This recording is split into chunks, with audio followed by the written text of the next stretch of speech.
আচ্ছা বলো তো, এক্সাম শেষ হওয়ার আনন্দ কার কার না হয়নি ছোটোবেলায়? আমার তো ভীষণ পরিমাণে হতো। তো স্বভাবতই বাচ্চাদেরও এক্সাম শেষ হয়েছে, আর ওদের প্রমিস করেছিলাম যে এক্সাম চলাকালীন কোনো রকম কোনো আইসক্রিম ওদের হাতেও তুলব না। আর যেদিনকে এক্সাম শেষ হচ্ছে সেই দিনকেই নিয়ে গিয়ে খাওয়াতে হবে তাদের আইসক্রিম। তো আজকে এক্সাম শেষ হয়েছে, আর কি তাদের বেঁধে ধরে রাখা যায়?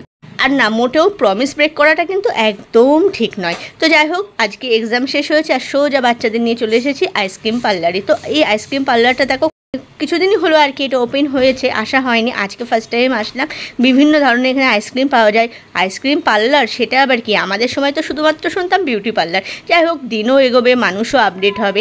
তো এখানে এসে তো বাচ্চারা তো প্রথমে ঠিকই করে উঠতে পারছে না কী টাইপের আইসক্রিম খাবে, আর করবে নাই বা কেন। এত ধরনের আইসক্রিম যদি চোখের সামনে ঘুরঘুর করতে থাকে তাহলে সত্যি মেন্টাল সাপোর্ট নেওয়া খুব অসুবিধা হয়ে যায় যে আমি এই আইসক্রিমটাতেই আটকে থাকবো।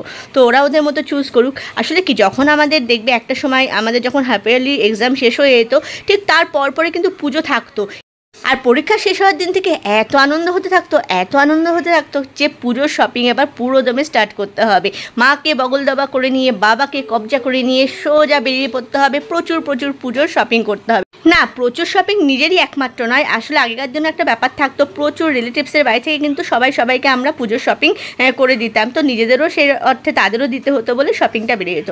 এখানে 3 রকমের আইসক্রিম নিয়েছিলাম, ফালুদা, ম্যাঙ্গো ফালুদা, চকলেট ফালুদা আর একটা নর্মাল ফালুদা। তবে এক রকমের আইসক্রিম খেয়ে কি আর বাচ্চাদের মন ভরে? সাথে সাথে কর্নেটও কিন্তু আমরা এখানে অর্ডার করে দিয়েছিলাম।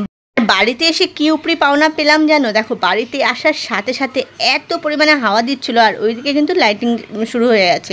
এত ফ্ল্যাশ হচ্ছিলো যে আমি ক্যামেরাটা খুলে জানলার ধারে বসে গেলাম। সুন্দর সুন্দর হাওয়াও দিচ্ছিলো। হঠাৎ করে দেখি যে একটা প্লেন আসছে, ওই দিক থেকে প্লেনেরও লাইট চমকাচ্ছে, আর দিক থেকে কিন্তু ফ্ল্যাশও হচ্ছে। এত সুন্দর আমার লাগছিল না, কি বলবো, ক্যাপচার না করে আর থাকতে পারলাম না। তো ভীষণ ভালো একটা সময় কাটালাম মিনিট 10 জানলার ধারে বসে থাকার পর। তারপর ডেলি রুটিনে আবার ফিরে আসলাম।